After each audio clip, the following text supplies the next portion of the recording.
Nay? Nay, ano ginagawa niyo? Oh, wala ito. Matulog ka lang dyan. Ha? Matulog ka na. Tulog ka uli.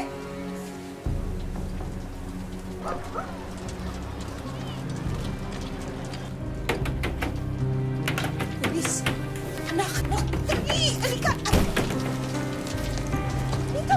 Dito! Dali!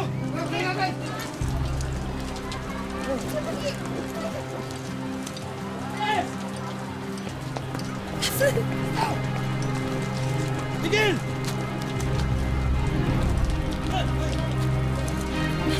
Dito ka na. Susundan ko, tatay.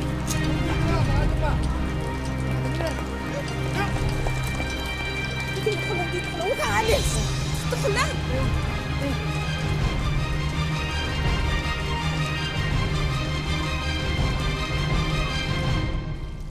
Hindi raw mapipili ng anak ang kapalarang iginuhit ng kanyang mga magulang.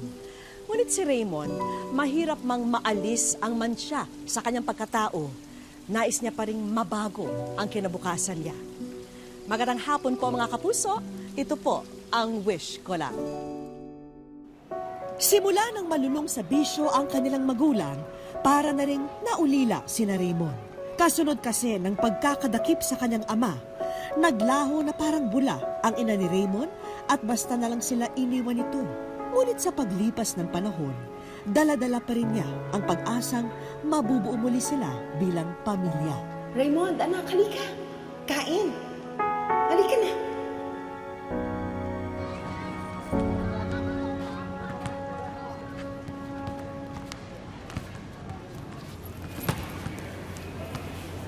Uy! Raymond! Uy! Tulala ka na naman. Kung ano-ano na naman ang iniisip mo. Ano na naman ba yun? Wala to.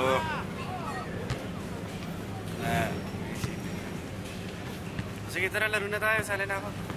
Anong game? Kanina pa kami naglalaro eh. Ganun ba? Oh, teka. Ate mo yun ah. Kung ano. Teka, saglit lang ha. Ate! Ate! Ano laman yan? Saan ka pupunta? Anong laman yan? Teka, tsaka ba't mo kasama to? Di ba adik to? Umuwi ka na? Sige na. Ay, tara na, umuwi na tayo. Huwag ka na sumama dyan. Tara na. Huwag mo nga akong utusan. Bakit tatay ba kita? Para sa atin itong ginagawa ko. Para sa inyo. Para sa atin. Para pag umuwi si nanay tsaka si tatay tapos wala ka doon, hanapin ka nun sa akin, no? Nasasabihin ko sa kanila. Sabihin mo sa kanila mang wala silang kwenta mga magulang. Umaasa pa rin ba na babalikan nila tayo? Si tatay, mabubulok na yun sa kulungan. At si nanay, ewan ko lang kung babalikan pa tayo nun. Sabi naman niya, babalik siya eh. Naniwala ka naman. Uy, tara na. Baka matiktikan pa tayo dito. Sige na, umuwi ka na.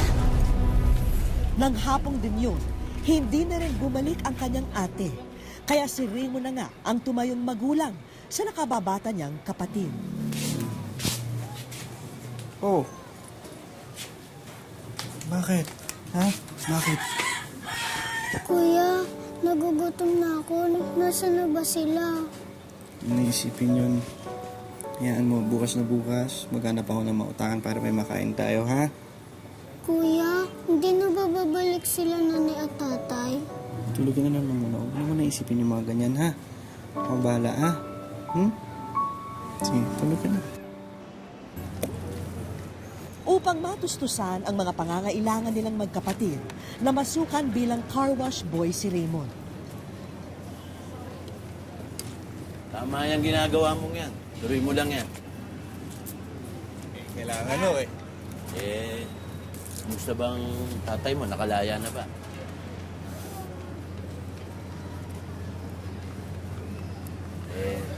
Andiyan ba nanay mo? Ayun, hindi pa rin nung nakakabalik. Alam mo, Raymond, sayang yung kasipagan mo. Kaya huwag kang mag-alala. Ipagpatuloy mo lang pagtatrabaho mo sa akin, yung pagsisipag mo, ako magpapaaral sa'yo. Oh, talaga ba? Oo, pero Pangako mo, hindi ka magbibisyo, ha? Oo, hindi yun. Malabo mangyari talaga yun. Hindi mangyayari yun. Tsaka dapat, isa pa, lagi mo papakita sa akin yung report card mo. At pag meron kang Ay, bagsak... hindi yun mangyayari yan. Sinasabi ko sa inyo, hindi ako babagsak. Papakita ko sa inyo lagi. Yan, ganyan ako na nag-aaral ako eh. Lagi akong first place eh. Hoy! Huy! Ano ginagawa niyong dalawa? Kwentuhan na walang katuturan. Pati kayo gumaya dito, tulungan niyo naman to si Raymond. Ginawa niyo tamba ito, waiting shed.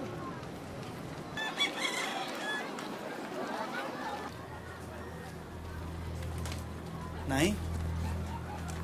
Nay? Bitawan mo nga ako, init-init. Ano ka ba? Asan ba ang ate mo? Hindi ko po alam. Eh ikaw, saan ka ba galing? Ba't ngayon ka lang? Kanina pa ako rito.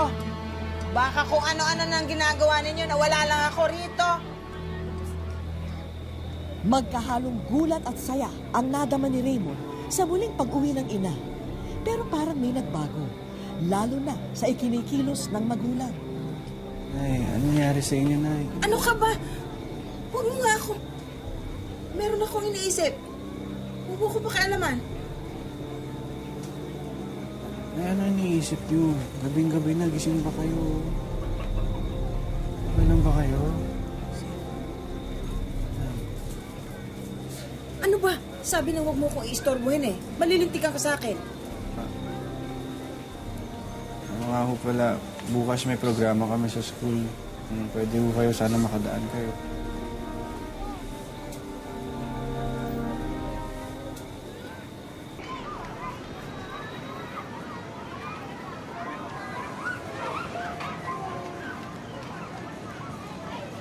Nay! Nay! Ito! Nay! Sisimula na yung seremonyas na kuha. Teka nga, sandali. Nakikita mo ba yung batang yun? Yung manika ko, ninakaw niya eh. Akin yun eh. Akin to. Hoy! Akin to. Nay, sandali lang mo. Akin yun eh. Ninakaw niya. Akin yan eh. Akin yan. Akin yan. Ano nangyayari dito? Ano nangyayari dito? Akin yan. Ninakaw. Pasensya na ho kayo. Nay, wala tayong mani. Anay mo ba yan? Iuwi mo na yan. Baka makasakit pa yan dito. Akin na yan.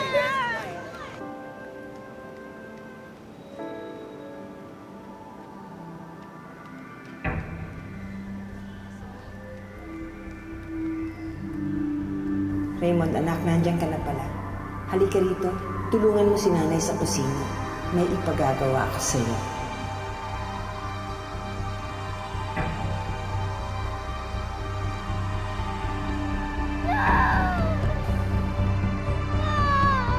Tumigil ka! Tumigil ka sabi! Mapupuruhan ka sa akin lalo! Tigil ka! Gusto mo? Itawan mo ako! Tigil! Tigil! Nay! Nay, ano yan? Anong ginagawa mo? Akin na yan! Tigil! Saka ba? Saka ba?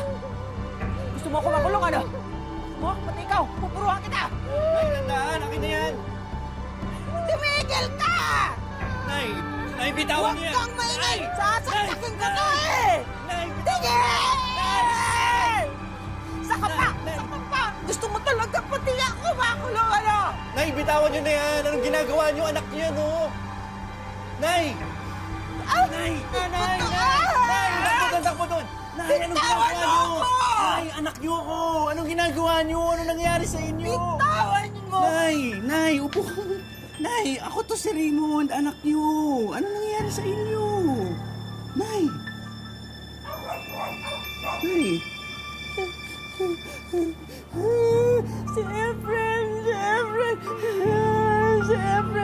Si Efren!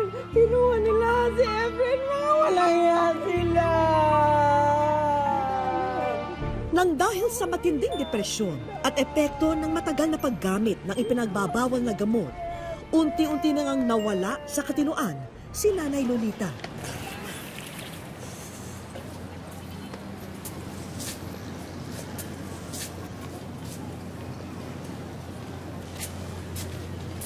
Malalim ang iniisip mo, bata.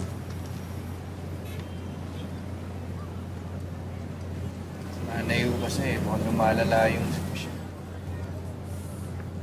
Alam mo, Raymond, huwag mo mamasamain yung sasabihin ko, ah. Alam mo, kasalanan din naman nilang lahat yan, eh. Napagkalulong sila sa masamang bisyo. Pero, nangyari na nangyari, hindi na natin may babalik yan. May iba ako. Eh, yung ate mo, bumalik na ba? Oo, yun. Wala nagpaparamdam. Alam mo, Raymond, minsan nga naman ang buhay, eh. Nakaka-jackpot ka, pero puro kamalasan. Pero nakikita ko sa'yo, may tama ka at malinis na puso. Alagaan mo yung pamilya mo. Ikaw ang sandigan nila. Salamat. Kuya Alan, Raymond, may natukhang daw doon, babae. Taga rito daw.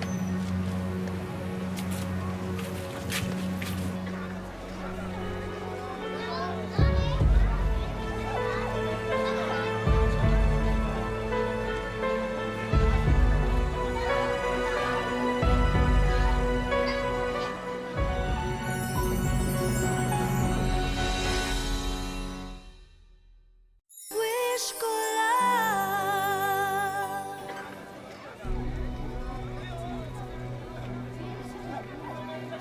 Ano naman yan? Para sa atin itong ginagawa ko, para sa inyo. Teka, sandali o. Sandali lang. Natitignan ko lang ako kasi baka kapatid. Sandali lang kasi, wala pa naman Hindi, sandali lang. Sandali lang. Antay mo na yung Sandali lang talaga kasi kapatid ko yan. Sandali lang ko. Antay mo na lang na matapos ang investigasyon.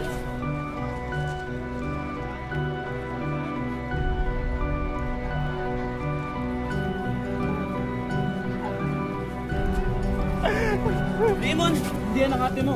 Alam ko kung nasa ang ate mo.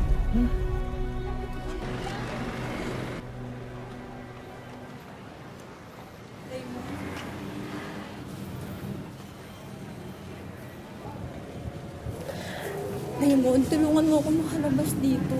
Set up lang ako. Oo, anong gagawin ko? Magpiyansa ka. Ate, wala akong pera. Anong gagawin ko? Maghanap ka, mangungutang ka, hindi ko alam. Ate naman, alam mo na nga na walang gastusin sa bahay. Wala na nga kami pangkain eh. Tapos si nanay pa yung sitwasyon niya ganun. Lintik naman, oh. Bakit yung pa iniintindi mo?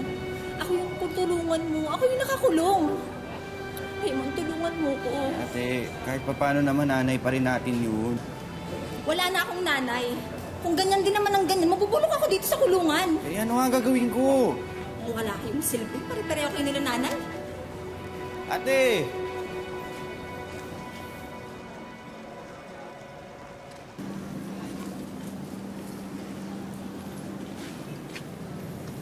Narinig ko yung problema doon sa ate mo. Alam mo gusto ko man tumulong, kaya lang masyadong malaki yung halaga na hinihingi. Okay lang ho yun. Hindi ko lang talaga matiis na pati si ate nasa kulungan. Lahat na lang. Alam mo, Kuya Alan, kasabay-sabay na lahat eh. Parang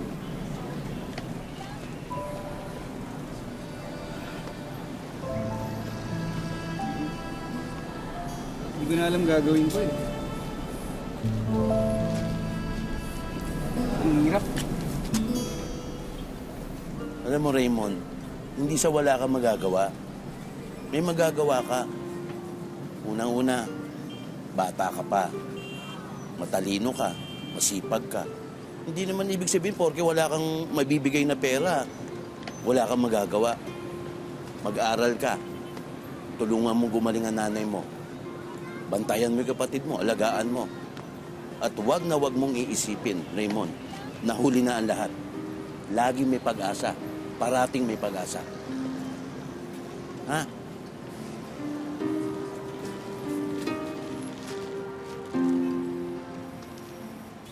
Ayo. Kape nyo. Bakit mo ba ako inaalaga? Kasi nanay ko kayo.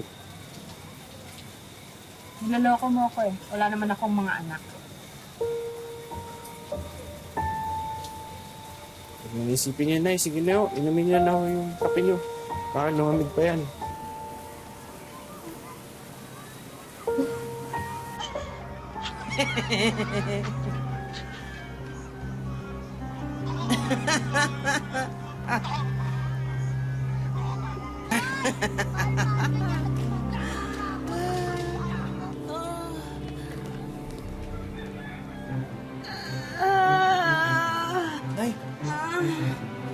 Nay! Nay! Nay, okay ka lang?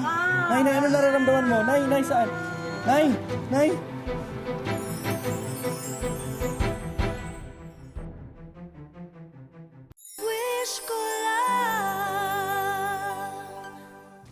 Kahit bata pa si Raymond, pasanan niya ang mabigat na responsibilidad.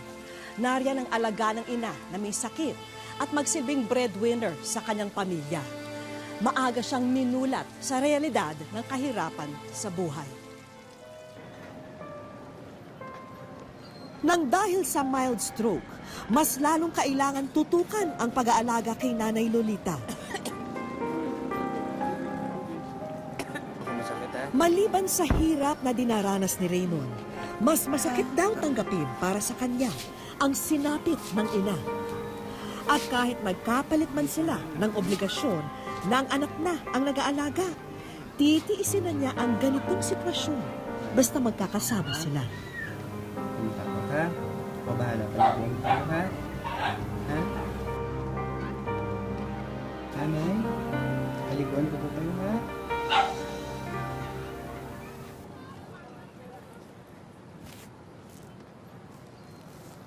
Ay naman! Kayo humihi dyan! Naman, sige na. Sino ka ba? Nay, ako to, si Raymond, anak niyo. Sige na ho. Wala ako, anak. Wala. Nay, ako to. Si Raymond, sige na ho, makisama naman na kayo. Sige na, tara na ho. Ayok, alis ka. Masama. Si Raymond? Hindi ikaw si Raymond. Baby pa si Raymond ko. Nay, ako nga ho ito, lumaki na ho ako. Sige na ho, tara na. Maliliit na ho ako talaga, makisama. Masama ka. Malis ka. Ayoko. Ay naman, ako pa yung masama. Masama ka. Alis ka. Alis. Layas. Ay naman.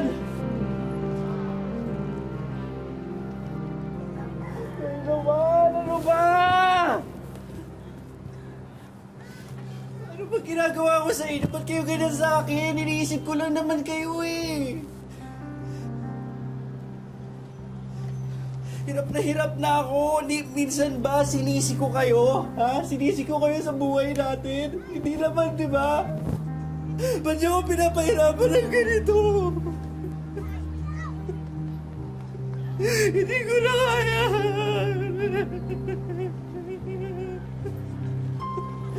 Kaya nakala ko, inaalala ko, ako pa yung masama. Nakakapagod din, Nay. Tsaka sakit-sakit. Ako pa yung masama, ako pa yung walang silbi, ako pa yung hindi nyo nakikilala. At ako pa yung hindi nyo anak.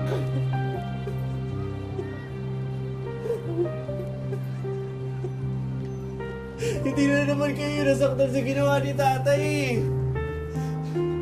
Kami rin naman ni ate, kami rin naman ni Diego.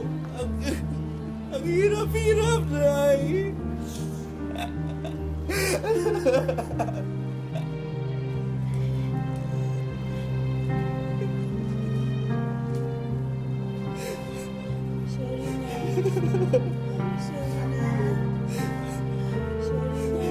Sorry na. Tahan na. Bati na tayo. Nay, parang di yun naman, Nay. Intindihan yung hirap na pinagdadaanan namin ng magkakapatid. Hirap. Kami rin naman, Nay, nangangailangan ng pagmamahal. Tana anak, bati na tayo. Ha? Bati na tayo. Bati na tayo, baby ko. Tana.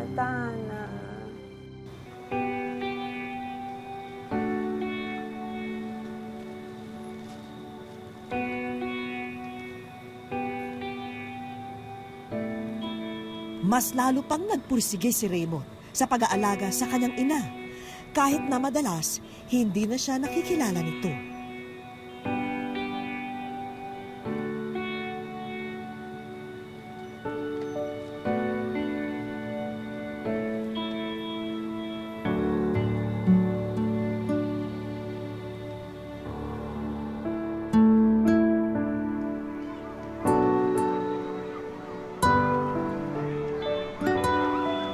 Minsan na raw na ikwento ni Raymond ang kanyang simpleng hiling sa kanyang mga kaklase at kaibigan, na bagamat pinagwatak-watak sila ng kanyang mga mahal sa buhay ng mapait na pagkakataon, patuloy pa rin siyang umaasa na balang araw matutupad din ang kanyang pangarap na mabubuo muli ang kanyang pamilya at mababago na ang kanilang kapalaran.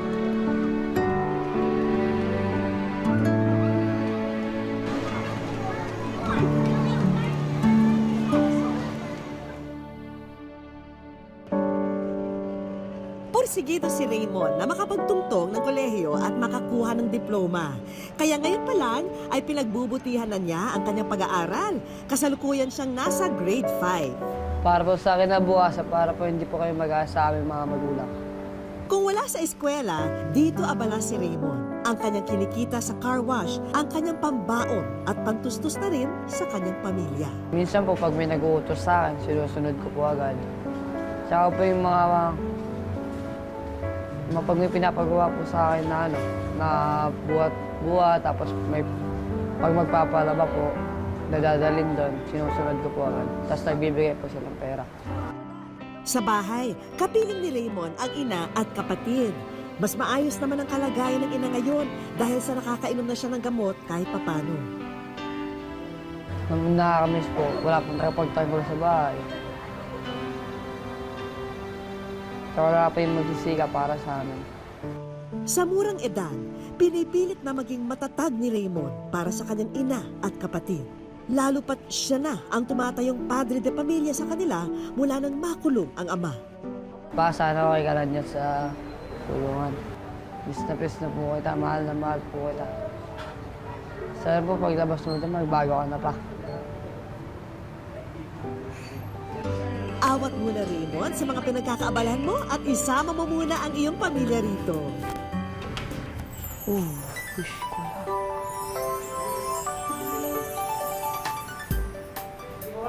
Wish ko lang. At mula sa amin sa Wish Ko Lang, narito ang groceries, mga damit, laruan para kay Bunso at gamit sa bahay. Pero teka, mukhang mas na-excite si Raymond sa isang nakita. STI, Keep Up Own Pledge. Maraming salamat po sa STI. Saka po sa GMA, lalo po sa Wish Ko Lang. Maraming salamat po.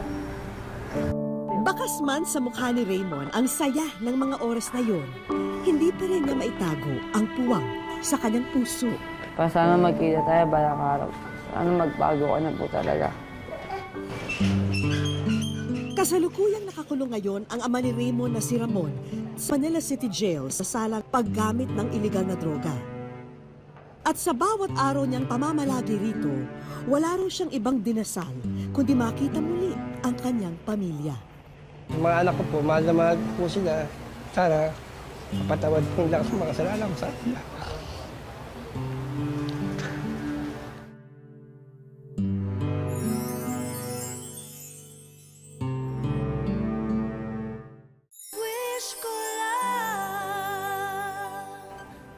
At sa bawat araw niyang pamamalagi rito, wala raw siyang ibang dinasal kundi makita muli ang kanyang pamilya. Yung mga anak ko po, mahal na mahal po sila. Sana, mapatawad po nila sa mga kasalanan ko sa kanila.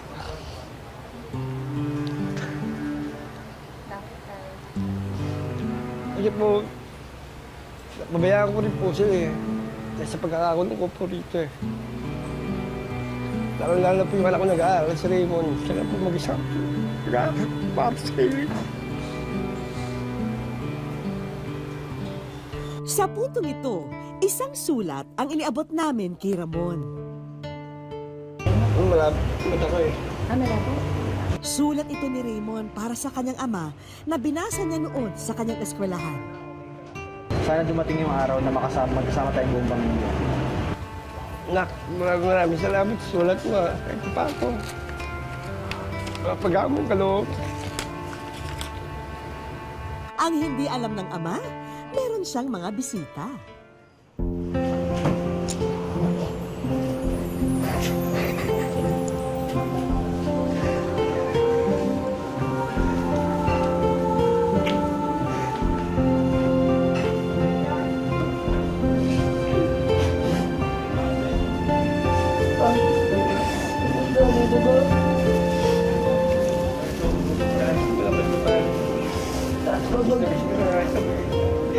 Sana mapaglabas mo dito magbaguan.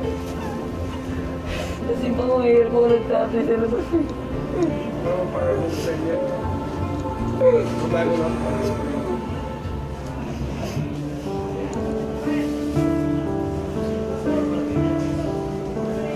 Napakakay ko niya ako magpano ko. Mapakabig pa rin. Nakalabas ko ako dito. Isang regalo ang iniwan ni Raymond para sa ama. Ito ako, ito pa na ginagawa ko sa alam ko. Ito na, kita ko sa Elisa. Kaya wala pa. Lumabas ko dito. Wala ko itong sabihin ko. Hindi kayo makakaroon para lang. Makikita mo na, bagong buhay ko. Araw-araw sa pag-aaral. Mahintay ka namin sa paglabas mo. Sana ba matupad pa yung pangako mo sa amin? Yun. Pangako ko sa iyo. Naway mabago na ang kapalaran para kay Raymond at sa kanyang pamilya. Lalo pat siya na ang nagtitimon ng kanilang kinabukasan tungo sa inaasam na pag-asa. Hindi man natin hiningi ang inihain sa atin na tadhana, kailangang matutunan nating harapin at pagtagumpayan ang bawat pagsubok na dumarating. Dahil sa ganitong paraan, makakamit po natin ang pinapangarap natin sa buhay. Hanggang sa susunod na Sabado mga kapuso, ako po si Vicky Morales at ito po ang Wish Ko Lang. Sa'yo kaya't wag na wag kang susunod.